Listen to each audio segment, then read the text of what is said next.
$5 billion. That's how much Grug Industries was worth. And exactly 1 year earlier, every single shark on Shark Tank had laughed, right in Grug's face. They called his idea ridiculous, impossible, the worst business pitch in television history.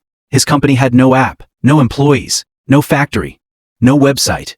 His business plan was one rock, a wooden stick, and absolute confidence. Somehow, it worked. This is the unbelievable story of the Caveman, who accidentally became one of the richest entrepreneurs on Earth. It all started on an ordinary Tuesday morning. The producers of Shark Tank were running out of interesting startups. They'd already seen AI companies, robot companies, flying cars, and even a guy trying to sell edible coffee cups. Nothing surprised them anymore.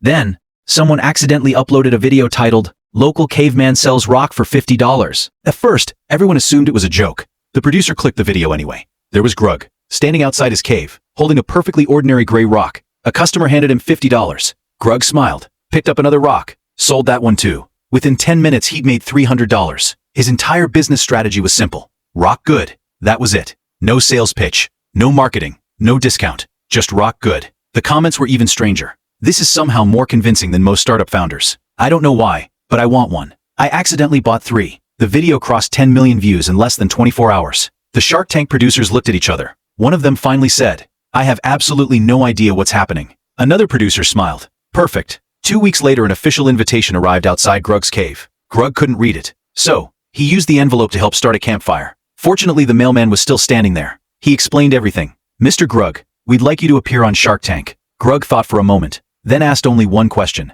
"Many food?" The mailman blinked. "Yes." Grug immediately stood up. Business. The day finally arrived. Grug had never seen a television studio before. The automatic doors opened, and Grug immediately took 3 steps back. The doors opened by themselves. He stared at them, waited. They closed. He walked forward again. They opened. Grug looked around suspiciously. Magic cave. A security guard tried to explain the motion sensor. Grug nodded politely, then touched the floor to make sure it wasn't cursed. Inside, the sharks were getting ready. They had seen thousands of entrepreneurs, tech founders, doctors, scientists, millionaires, even a guy who wanted to sell flavored oxygen. Yes, but today, the producers gave them only one warning.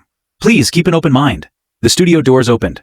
Grug walked in barefoot, animal skin clothing, wooden club over one shoulder, dragging a small wagon filled with rocks. The sharks blinked. For a full 5 seconds, nobody spoke. Finally, Kevin O'Leary leaned toward Mark Cuban. "I don't remember approving this." Grug reached the center of the stage. He smiled proudly. "Hello, sharks." Another long silence. "My name Grug." He pointed at the wagon. "My business." He picked up one perfectly ordinary gray rock. Rock. The sharks waited. Surely there was more. There wasn't. Barbara finally cleared her throat. "Could you explain the business?" Grug looked confused. He held the rock a little higher. "Rock." Kevin sighed. "How much are you asking for?" Grug answered instantly. $1 million. The room exploded with laughter. Mark Cuban nearly dropped his notebook. Lori covered her face. Damon leaned back in his chair. Kevin smiled. "And what exactly do investors get?" Grug thought carefully, then held up a second rock. Bigger rock. Silence. Not the thoughtful kind. The deeply concerned kind. Behind the cameras, even the producers were questioning their life choices. For the first time in Shark Tank history, every shark was completely speechless. And somehow, Grug believed, the meeting was going extremely well. Kevin was the first to speak. "Grug, I've invested in hundreds of businesses. But this is just a rock." Grug nodded. "Yes." Kevin waited. Grug waited too. Neither of them said another word. Mark Cuban leaned forward. "What's stopping me from walking outside and picking up my own rock?" Grug smiled. "You know pick this rock?" "Why not?"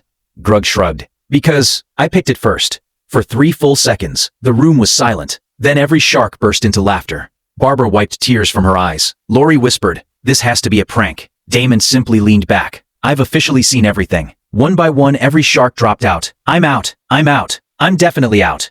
Kevin was last. He picked up one of Grug's rocks, turned it over, looked at it carefully, then placed it back. "Grug, you're a very nice caveman, but this is the worst investment I've ever seen. I'm out." Grug smiled. "Okay, no disappointment, no argument." He simply loaded his rocks back into the wagon and walked out. The episode aired. 3 weeks later, nobody expected it to become the biggest moment in Shark Tank history. Within 24 hours, the clip had over 80 million views. The internet couldn't stop talking about Grug. Some people laughed. Some people made memes. Others joked, "I'm buying one before they sell out." Then something completely ridiculous happened. People actually started buying them. Not because they believed in the rocks, because everyone else was buying them.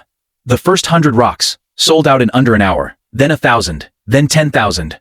Grug didn't understand supply and demand, so every morning, he simply walked outside his cave, picked up more rocks, and put them on a wooden table. By sunset, every single one was gone. The waiting list grew longer. Celebrities posted pictures with Grug rocks. Influencers called them the most honest product ever sold. Even billionaires wanted one. Not because they needed a rock, because they wanted Grug's rock. Without realizing it, Grug had accidentally created the world's hottest brand.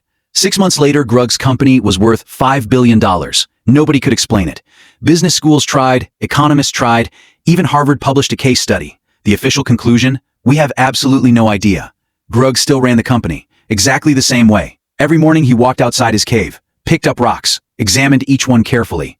If it looked nice, he sold it. If it didn't, he threw it back. Employees tried introducing quality control. Grug called it looking. Surprisingly, it worked. Then, one afternoon, Grug received another invitation from Shark Tank.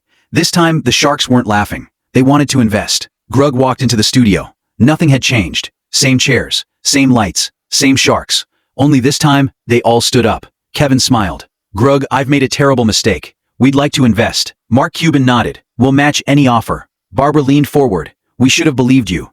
Grug listened patiently. Then, he reached into his pocket, pulled out the same little rock from his very first sale.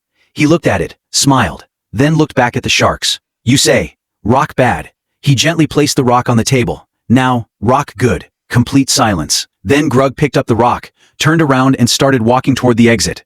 Kevin quickly called out, wait, what if we offer you $1 billion? Grug stopped, thought for a moment. Everyone held their breath. Then he smiled. Too many meetings. And walked away. Today, nobody remembers the companies that rejected Grug. But everyone remembers the caveman who walked into Shark Tank with nothing except a rock and absolute confidence. Maybe the lesson isn't that every crazy idea becomes $1 billion business. Most don't. But sometimes, the ideas everyone laughs at become the ones nobody can ignore.